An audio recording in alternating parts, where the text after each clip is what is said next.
വടക്കേവാഴക്കുളം പള്ളിപ്പുറം പൊതിയിൽ ശ്രീ നരസിംഹമൂർത്തി ശ്രീകൃഷ്ണസ്വാമി ക്ഷേത്രത്തിലെ തിരുവുത്സവം ഫെബ്രുവരി 9 തിങ്കൾ മുതൽ ഫെബ്രുവരി 16 തിങ്കൾ വരെ നടക്കും. പെരിയാറിന്റെ തീരത്ത് പള്ളിപ്പുറം ഗ്രാമത്തിലാണ് പൊതിയിൽ ക്ഷേത്രം സ്ഥിതി ചെയ്യുന്നത്. പുരാവസ്തു വകുപ്പിന്റെ നിഗമനത്തിൽ ഏതാണ്ട് 600 വർഷത്തിനുമേൽ ഈ ക്ഷേത്രത്തിന് പഴക്കമുണ്ട്. പടിഞ്ഞാറ് ദർശനമായി ആശ്രിത വത്സനായ ശ്രീകൃഷ്ണസ്വാമിയും നരസിംഹദാനത്തിലുള്ള വിഷ്ണുവുമാണ് ഇവിടുത്തെ പ്രധാന ദേവന്മാർ. കൂടാതെ ശിവൻ, ഗണപതി, വിഷ്ണു, വെൺമണിയക്ഷി, വനദുർഗ, നാഗരാജാവ് എന്നിവർ ഉപദേവന്മാരുമാണ്. ഒരേ സമയത്ത് 2 ദേവന്മാർക്കും കൊടികയറുന്നത് കേരള ക്ഷേത്രങ്ങളിൽ അപൂർവങ്ങളിൽ ഒന്നാണ്. ഫെബ്രുവരി 9 തിങ്കളാഴ്ച വൈകിട്ട് 4-ന് കൊടിമരം മുറിക്കൽ ഘോഷയാത്ര, വൈകിട്ട് 8-ന് കൊടിയേറ്റ്, 2-ാം ദിവസം ചൊവ്വാഴ്ച രാത്രി 8-ന് ശ്രീഭൂതബലി, 9-ന് ശീവേലി തുടങ്ങി ഓരോ ദിവസവും പ്രത്യേക പരിപാടികൾ സംഘടിപ്പിച്ചിരിക്കുന്നു. ഫെബ്രുവരി 16 തിങ്കളാഴ്ച ആറാട്ടോടെ ആഘോഷ പരിപാടികൾ അവസാനിക്കുമെന്ന് ക്ഷേത്രം ഭാരവാഹികൾ അറിയിച്ചു. പൊതിയിൽ ശ്രീകൃഷ്ണസ്വാമി ക്ഷേത്രം എന്നാണ് ഇതിൻ്റെ പേര്. നരസിംഹധ്യാനത്തിലെ വിഷ്ണു, അതുപോലെ ശ്രീകൃഷ്ണൻ. നരസിംഹധ്യാനത്തിലുള്ള വിഷ്ണുവാണ് ഇവിടെ ആദ്യമായിട്ടുണ്ടായിരുന്നുള്ളൂ. അതിനുശേഷമാണ് ഈ ശ്രീകൃഷ്ണൻ എന്ന് പറയുന്ന ദേവൻ ഇവിടെ വന്നിട്ടുള്ളത്. അതിനുശേഷമാണ് ഇത് പൊതിയിൽ ശ്രീകൃഷ്ണസ്വാമി ക്ഷേത്രം എന്നറിയപ്പെടുന്നത്.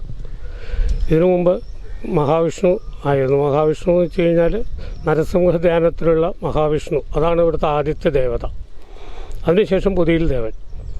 അതിനുശേഷം ഇതിൻ്റെ പേര് പൊതിയിൽ നരസിംഹമൂർത്തി ശ്രീകൃഷ്ണസ്വാമി ക്ഷേത്രത്തിൽ നിന്നാണ്. കുംഭമാസത്തിൽ ചോതി കൊടിയേറി തിരുവോണം ആറാട്ടായിട്ടാണ് ഇവിടുത്തെ ഉത്സവം 8 ദിവസമായിട്ട് നടക്കുന്നത്. തിരുവോണം ആണ് പ്രാധാന്യം. തിരുവോണം ആറാട്ട് തലേ ദിവസം വരും, പിറ്റേ ദിവസം തിരുവോണം ആറാട്ട്. തിരുവോണത്തിനാണ് പ്രാധാന്യം. അപ്പോൾ അതിന് ചില വ്യത്യാസങ്ങൾ നാളിൽ അങ്ങോട്ടും ഇങ്ങോട്ടൊക്കെ വന്നിരിക്കും. തിരുവോണമാണ് പ്രധാനം. ഏതാണ്ട് അഷ്ടമംഗല്യ പ്രശ്നവിധി പ്രകാരമൊക്കെ ഇതിൻ്റെ പഴക്കം വന്നത് 2000 വർഷത്തിന് മേപ്പറെ ഈ ക്ഷേത്രത്തിന് പഴക്കമുണ്ടെന്നാണ് പറയണത്. പുരാവസ്തു ഗവേഷകരൊക്കെ വന്ന് ഇവിടെ വന്ന് ഫോട്ടോയും കാര്യങ്ങളൊക്കെ എടുത്തുകൊണ്ട് പോയിട്ടുണ്ട് ഇതിനു മുമ്പ്. അതിനുശേഷം ക്ഷേത്രം പുനരുദ്ധീകരിച്ചു. 2012 ക്ഷേത്രം പുനരുദ്ധാരം നടത്തി, പുനഃപ്രതിഷ്ഠ നടത്തി. എല്ലാം പ്രധാനപ്പെട്ട 2 ശ്രീകോല് ഉള്ളിൽ അതെല്ലാം പൊളിച്ച് നല്ല ഭംഗിയായി ആധുനിക രീതിയിൽ ക്ഷേത്രം 2 ശ്രീകോല് പണിതു. പുറത്ത് ദേവി മഹാത്മ്യം ഉണ്ടെന്നുകൊണ്ട് ദേവിക്ക് വേണ്ടി പ്രത്യേകം ഒരു ക്ഷേത്രം, ഒരു ശ്രീകോല് പണിതു. പഴയ കാലത്ത് മരം വെട്ടാൻ പോയ സമയത്ത്, ക്ഷേത്രത്തിന് ആവശ്യമായ മരം വെട്ടാൻ പോയ സമയത്ത് കിട്ടിയ ഒരു വിഗ്രഹമാണ് മഹാവിഷ്ണു. അതും വിഷ്ണു തന്നെയാണ്. അതിന് വാണിയമ്പള്ളി ദേവൻ എന്നാണ് പറയുന്നത്. വാണിയമ്പള്ളി ദേവൻ മലയിൽ ഈ ക്ഷേത്ര ആവശ്യങ്ങൾക്ക് വേണ്ടിയിട്ട് നൂറ്റാണ്ടുകൾക്ക് മുമ്പ് മരം വെട്ടാൻ പോയ സമയത്ത് ആ വനത്തിൽ നിന്ന് കിട്ടിയതാണ് ഒരു ദേവൻ. അതിനിവിടെ പ്രത്യേകം ആലയം ഉണ്ടാക്കി അദ്ദേഹത്തെ ഇവിടെ പ്രതിഷ്ഠിച്ചിട്ടുണ്ട്. പിന്നെ വെൺമണി യക്ഷി എന്ന് പറഞ്ഞ ഒരു ദേവി ഇവിടെ ഉണ്ട്. വെൺമണി ആളുകൾ കൊണ്ടുവച്ചതാണ് അവിടുന്ന്. പിന്നെ ദേവി, അഷ്ടമംഗല്യ പ്രശ്നത്തിൽ ഇവിടെ ഒരു ദേവീ ചൈതന്യം ഉണ്ടെന്നും പഴയ കാലത്ത് ഇവിടെ ദേവി ഉണ്ടായിരുന്നു എന്നൊക്കെ പറഞ്ഞു. അതനുസരിച്ച് അഷ്ടമംഗല്യ പ്രശ്നവിധി പ്രകാരം ദേവിക്ക് പ്രത്യേക ആലയം പണിതു. അവരെ ഇവിടെ കുടിയിരുത്തി. അവർക്ക് മീനമാസത്തിൽ പ്രത്യേക പൂജാതി കാര്യങ്ങൾ, പൊങ്കാല ഇത് അർപ്പിക്കും. ദേവന് എല്ലാ മാസവും തിരുവോണമൂട്ട് നടത്താറുണ്ട്. തിരുവോണം നാളിൽ തിരുവോണമൂട്ട്. അതുപോലെ ദശാവതാരം ചിങ്ങമാസം 1-ാം തീയതി തൊട്ട് 11-ാം തീയതി വരെ ദേവന് ദശാവതാര ചന്ദന ചേർത്ത് നടത്തും. അത് ഇവിടുത്തെ ഒരു പ്രധാന ഇതാണ്. അതിൽ ഏറ്റവും വലിയ പ്രാധാന്യം നാഴിയും പിടി എന്ന് പറയും. ഈ ക്ഷേത്രത്തിൻ്റെ ഏറ്റവും പ്രധാനപ്പെട്ട വഴിപാടാണ് നാഴിയും പിടിയും. പിന്നെ പാൽപ്പായസം, തൃക്കൈയിൽ വെണ്ണ, ആ രീതിയിലുള്ള പൂജാതികളുണ്ട്. ഈ നാഴിയും പിടി നമ്മൾ ഭഗവാനെ വിചാരിച്ച് എന്ത് മനസ്സിൽ ധ്യാനിച്ച് പറയുന്നു, ആ നാഴിയും പിടി നടത്തി കഴിഞ്ഞാൽ അത് നടന്നിരിക്കും. അതാണ് ഇവിടുത്തെ ഒരു പ്രത്യേകത. നാഴിയും പിടി ഒരു പ്രത്യേകതയാണ് ഇവിടുത്തെ.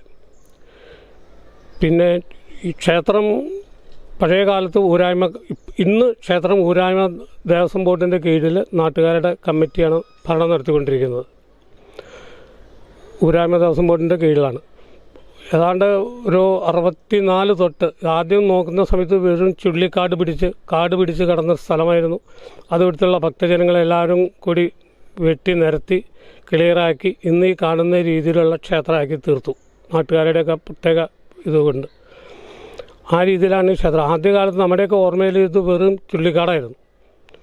നിത്യപൂജ നടന്നുകൊണ്ടിരിക്കുന്നു. ഇവിടെ അടുത്തൊരു തെമ്മാമന, അതിലെ ചേന്നോസ്, ചേലാമറ്റം ബട്ടേരി, പിന്നെ എടപ്പള്ളി സ്വരൂപ്, ഇവരൊക്കെ 4 ഊരായ്മക്കാരുടെ ഇതിലായിരുന്നു ക്ഷേത്രം നടന്നുകൊണ്ടിരുന്നത്. പിൽക്കാലത്ത് ഉത്സവങ്ങളൊക്കെ മുടങ്ങി. പിന്നെ നാട്ടുകാരുടെ ശ്രമഫലമായിട്ടാണ് ഉത്സവം ഗംഭീരമായിട്ട് നടന്നുകൊണ്ടിരിക്കുകയാണ്. ഈ വർഷത്തെ ഉത്സവം ഫെബ്രുവരി മാസം 9-ാം തീയതി കൊടികയറി ഫെബ്രുവരി 16 തിങ്കളാഴ്ച അവസാനിക്കും. 2 ദേവനും ഒരേ സമയത്ത് കൊടിയേറുന്ന അപൂർവ ക്ഷേത്രങ്ങളിലൊന്നാണിത്. ഒരേ സമയത്ത് ദേവന് കൊടിയേറും. 2 ദേവനും ഒപ്പായിരിക്കും കൊടിയേറും. 2 കൊടിമരാണ് ഇവിടുത്തെ പ്രത്യേകത. 2 ദേവനും ഒരേ സമയത്ത് ആണ് കൊടിയേറ്റ്. 2 തന്ത്രി, അങ്ങനെയുള്ള ആളുകൾ കാര്യങ്ങളൊക്കെ ഉണ്ട്. തന്ത്രി ഒന്നാണ്, കിടങ്ങശ്ശേരി ആണ് തന്ത്രി. അദ്ദേഹത്തിൻ്റെ കീഴിൽ മറ്റുള്ള ആളുകൾ വന്ന് കാര്യങ്ങൾ കൈകാര്യം ചെയ്യും. ഉദ്ദിഷ്ട കാര്യസാധ്യത്തിനായി നാഴിയും പിടിയും ഇവിടുത്തെ പ്രത്യേകതയാണ്. കൂടാതെ പാൽപ്പായസം, തൃക്കേവെണ്ണ വഴിപാടും പ്രത്യേകതയാണ്. News bureau, Vazhakulam.